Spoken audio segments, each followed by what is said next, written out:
Umupo si Hari sa isang upuan na may gulat na mukha, inilagay ang kanyang mga kamay sa tuhod at sinabi na dapat nilang kunin siya kahit anong mangyari. Napakalakas ng taong iyon. Nakapatong ang mukha ni Jinse sa kanyang kamay na may pagod na itsura at sinabing tama siya, kailangan talaga nilang gawin iyon. Kahit ang mga arrant na mga ngaso ay kailangang isugal ang kanilang buhay laban sa mga advanced level na demonyo. Pero iyong tao na yon, pinabagsak niya ang isang malaking demonyo sa isang atake lang. Isang demonyo na kinatatakutan pa ng pinakamagagaling na rank na mga ngaso, hindi lang basta palo ang ginawa niya.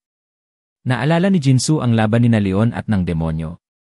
Isang mahabang sinag ng liwanag ang dumaan sa harap ng demonyo. May hawak siyang sandata sa isang kamay at kalasag sa kabila, habang tinitingnan ang katawan ng demonyong bumagsak sa lupa. Bumalik si Jinsu sa kasalukuyan at sinabi na lubusan niya itong napasuko. Tinanong niya na may gulat na mukha, sa ngayon, ang pinakamalaking problema nila ay ang pagkakaiba sa kultura, tama ba? Kung ganoon ang paraan ng pagsasalita ni Leon tungkol sa sarili niya, baka isa nga siyang uri ng hari. Tumingin si Hari sa monitor ng computer kung saan nakabroadcast ang mga pangyayari sa loob ng kwarto kasama si Leon at malakas niyang sinabi na mas nauunawaan sila ni Leon kaysa iniisip nila. Tinanong ni Jinse saan niya nakuha ang ideyang iyon. Tumingala siya na may paghanga sa mga mata at inalala ang mukha ni Leon, saka sinabi na ang taong iyon ay tiyak na at hindi niya na natapos ang sasabihin. Sa isang nakakatakot na tingin, malakas na sinabi ni Leon na isa lamang siyang halimaw. Binabasag niya ang salamin dahil sa lakas ng kanyang sigaw at pinatalsik ang lahat ng mga bagay sa loob ng kwarto na nakatingin sa kanya. Si Hari, na may takot sa mukha, ay napatitig sa mga lumilipad na gamit at inisip na nabasag niya ang armor-piercing na salamin na kahit atake ng halimaw ay kayang pigilan. Si Leon, na galit at napapaligiran ng aura, ay pinagsiklop ang kanyang mga palad sa kamao at habang pinapatumba ang mesa sa tabi niya, malakas niyang sinabi kung paano niya na lamang may naglalapastangan sa marangal na pangalan ng Leonhardt. Naguguluhan si Jinsu at tinanong si Hari, hindi ba't sinabi rin niya na mabuti siyang tao?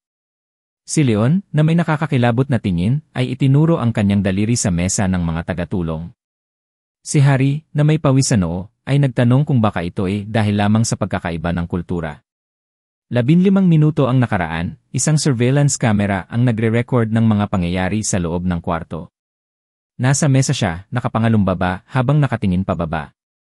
Iniisip ni Leon na may masamang pakiramdam siya tungkol dito. O baka ito talaga ang inaasahan? Isa siyang ulila na namatay sa edad na 20 dahil sa sobrang pagod sa trabaho. Pagkatapos, muling isinilang siya sa ibang mundo, at sa mahigit 100 taon, siya ay naging isang kabalyero at tagapamahala ng isang kaharian. Noong sinalakay ng mga demonyo ang mundo, ginugol niya ang 200 taon sa pangangaso sa kanila. Kaya 300 taon ang agwat, pero buti na lang, kahit paano, may mga natira pang malabong alaala. Tinignan siya ng katulong na nakaitim na suit na may ngiti sa labi at sinabing makinig siya.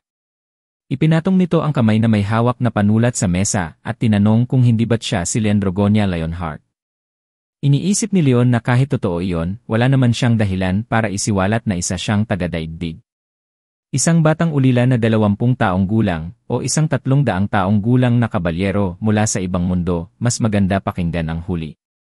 Tinitigan niya ito na may mapagmataas na ekspresyon, nakahalukip-kip ang mga braso, at sinabi na tawagin siyang ang inyong kamahalan. Ang katulong, na naguguluhan at pinapawisan, ay mabilis siyang tiningnan. Kamot sa ulo, malakas niyang sinabi na sang-ayon siya, o mas tamang sabihin, sang-ayon siya sa inyong kamahalan. Iniisip ni Leon na kahit medyo pilit, ayos na rin. Mabuti bang tao ito? O baka nag-iingat lang ang gobyerno sa mga nakaligtas? Ang katulong, na pinapawisan, ay nagsabing, sa totoo lang, tungkol doon sa itim na gate, sa madaling salita, sa mundo ng inyong kamahalan, nagkaroon na sila ng kontak sa mga ngaso nila. At siya raw ba ang tumalo sa lahat ng mga demonyo na yon? Si Leon, nakalmado ang mukha at nakahalukip-kip, ay nagsabing ganoon na nga. Nakalimutan na ba niya? Ang katulong, na naguguluhan habang hawak ang panulat, ay nagtanong kung ano ang ibig niyang sabihin.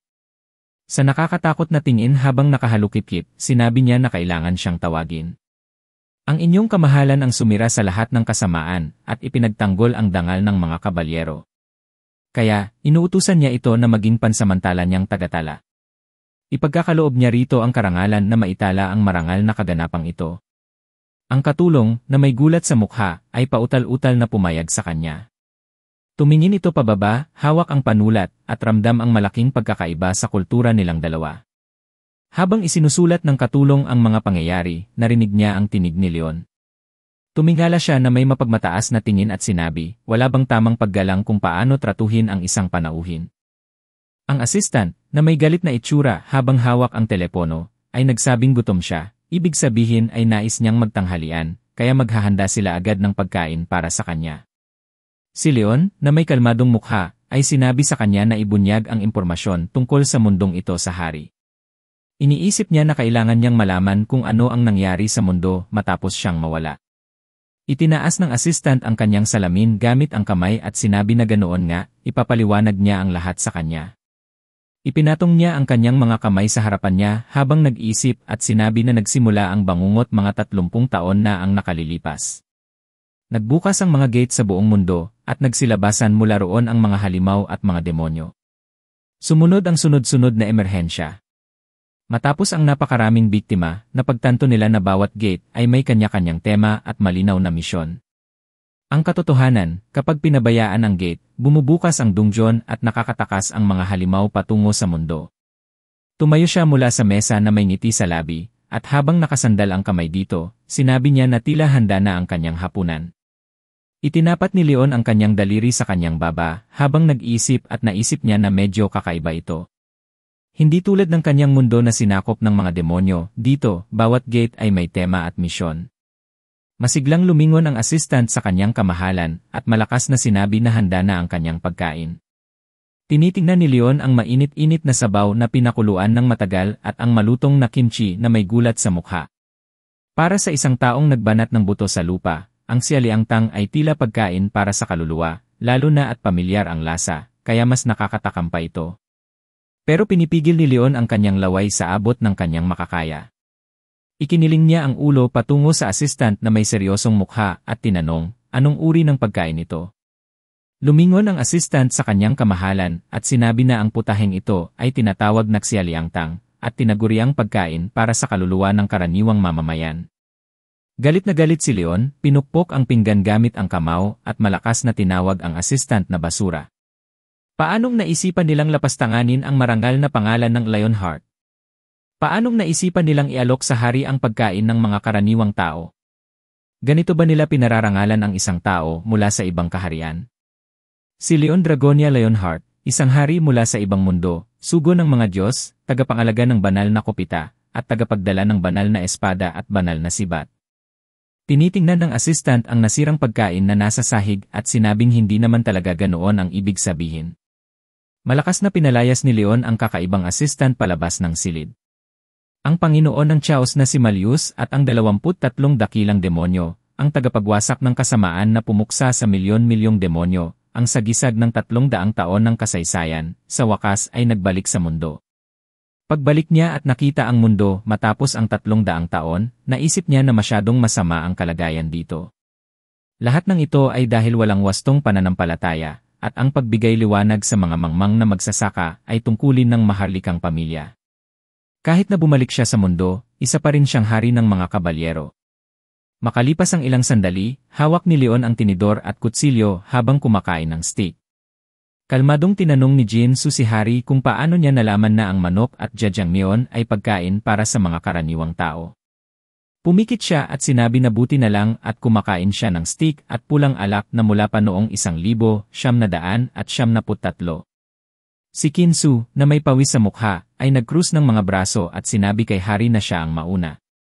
Itinuro niya ang sarili sa pagtataka at malakas na sinabi na hindi niya alam kung paano magsalita sa makasaysayang paraan. Nanatiling nakapos si Kinsu at sinabi na sa kabila nito, mukhang may pabor sa kanya si Leon. Sinabi pa niya na pinuri siya nito at tinawag siyang matapang, kaya naman siguro hindi siya palalayasin. Nanatili si hari sa parehong pose at sinabi lamang niyang matapang siya. Makalipas ang ilang sandali, si hari, na may butil-butil na pawis sa mukha, ay binuksan ang pinto at habang nakaharap sa kanyang kamahalan, sinabi na labis siyang humihingi ng paumanhin sa pag-abala sa kanyang pagkain. Si Leon, na may seryosong mukha, ay pinunasan ang kanyang bibig gamit ang tuwalya, at habang nakatingin sa kanya, sinabi na siya ang babaeng mandirigma, kaya dapat siyang maupo. Nakangiti ng malawak si Hari habang nakatingin sa kanya. Pinapanood siya ni Chinsu mula sa kamera sa silid at nakita niyang inilalagay niya ang kamay sa likod at nagta-thumbs up. Umupo si Hari sa mesa na may ngiti sa kanyang mukha at tinanong kung nagustuhan niya ang pagkain. Pumikit si Leon habang bahagyang nakatungo ang ulo at sinabi na hindi naman ito masama, naramdaman niya ang pagsisikap ng kusinero at ang maayos na pagkakaluto. Itinaas niya ang kanyang ulo habang nakatiklop ang mga braso at sinabi na ang dahilan kung bakit niya sila binigyan ng ganoong abala ay hindi dahil sa pagkain. Ang lahat ng ito ay dahil sa asal na ipinakita nila sa isang hari. Kapag nakikipagkita sa isang kinatawan ng ibang bansa, nararapat lamang na sila'y tratuhin ng may karampatang paggalang, hindi ba't ito'y may kinalaman sa dangal ng kanilang bansa. Tinignan siya ni Hari na may butil-butil na pawis sa kanyang mukha at sinabi na dahil sa kanilang kakulangan sa kaalaman, sila'y nakapagdulot ng kawalang galang sa kanya. Nanatiling nasa parehong ayos si Leon at nagtanong, ang pangalan niya ay Hari, tama ba? Tumungo siya at sumang-ayon, binanggit pa ang kanyang buong pangalan. Sinabi ni Leon na narinig na niya ang mga kwento tungkol sa mundong ito.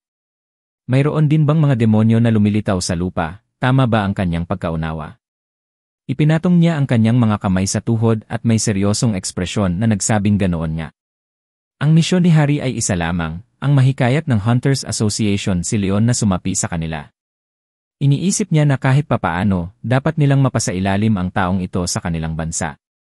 Marahil, kung wala naman siyang tutol, aalagaan na siya ng gobyerno ng Korea mula ngayon.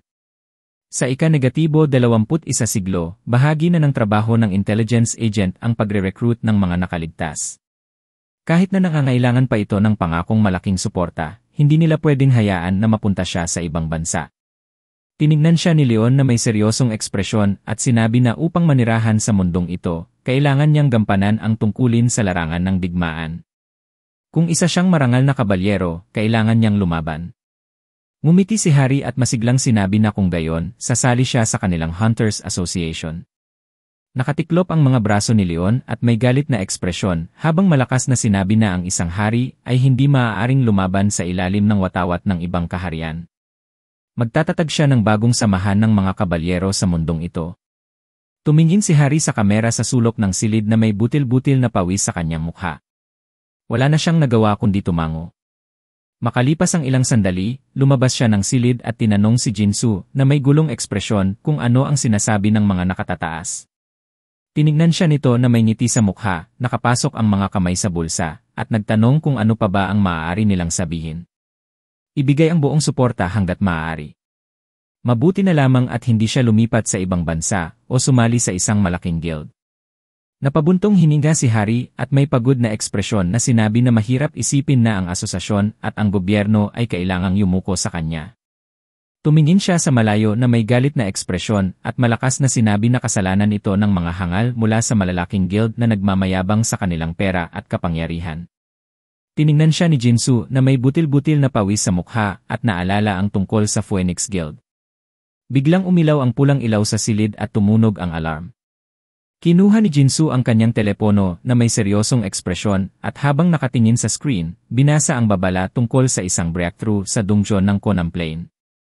Malakas niyang sinabi na kung magkakaroon ng dungeon breakthrough sa lokasyon ng imbakan ng pagkain, maaaring matigil ang produksyon ng pagkain dahil sa mga halimaw. Nagtanong si Hari na may gulong ekspresyon, hindi ba't naroon ang rank hunter ng Phoenix Guild na si Lianwan? Imposibleng hindi niya mapigilan ang Orange Gate. Nanggigigil si Jinsu habang nakangiwi at malakas na sinabi na tiyak na may ibang balak ang mga hangal na yon. Kailangan nating agad na pigilan ang mga ulol mula sa Phoenix Guild. Tiningnan ni Leon ang pintuan kung saan nagmumula ang mga ingay na may seryosong ekspresyon. Naririnig niya ang lahat ng tunog na nanggagaling sa likod ng pinto. Iniisip ni Leon na tiyak na may masamang nangyayari. Itinaas niya ang kanyang kamay na puno ng enerhiya at naisip na kung magaganap ang dungeon breakthrough, magiging marumi ang lupa at hindi natutubo ang mga pananim. Katulad ng iniisip niya, wala rito ang kanyang kinakailangan. Tinignan ni Leon ang kanyang kamay na may kalmadong ekspresyon at naisip kung magiging maayos ba ang lahat. Naalala niya ang Diyosang may gintong buhok na si Demera. Makalipas ang ilang sandali sa Orange Gate, tumingin si Jinsu sa hunter na si Yanwan at tinanong kung paano ito nangyari.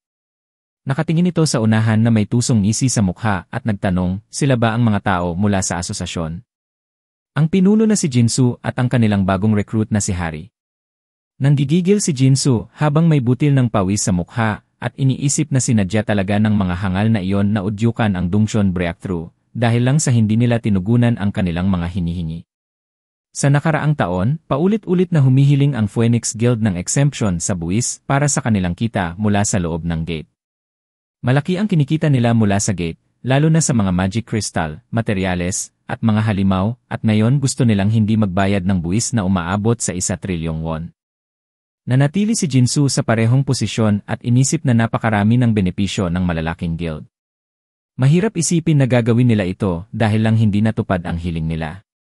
Ipinatong ni Hari ang kamay niya sa kanyang dibdib na may seryosong ekspresyon at malakas na sinabi kay Hunter Yanwan na kailangan niyang isara agad ang gate.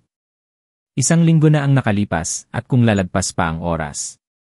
Bago pa niya matapos ang pagsasalita, pinutol siya ni Yanwan na may ngiti sa mukha at sinabing alam na niya ang lahat, lilipat na ang karapatan sa gate.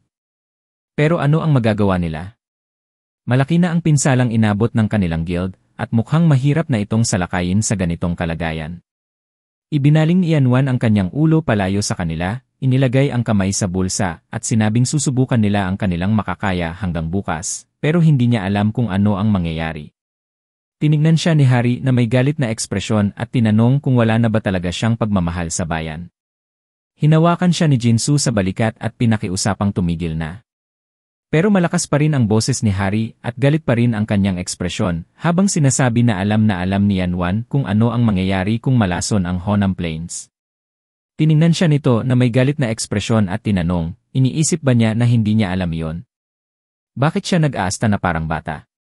Hindi ba't sinabi na niya noon pang nakaraang taon na ang hustisya sa mundo ay pera at kapangyarihan?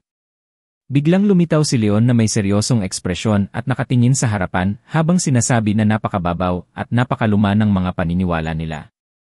Napatingin sa kanya si Hari na may gulat na mukha at tinanong kung bakit naroon ang kanyang kamahalan, si Lian.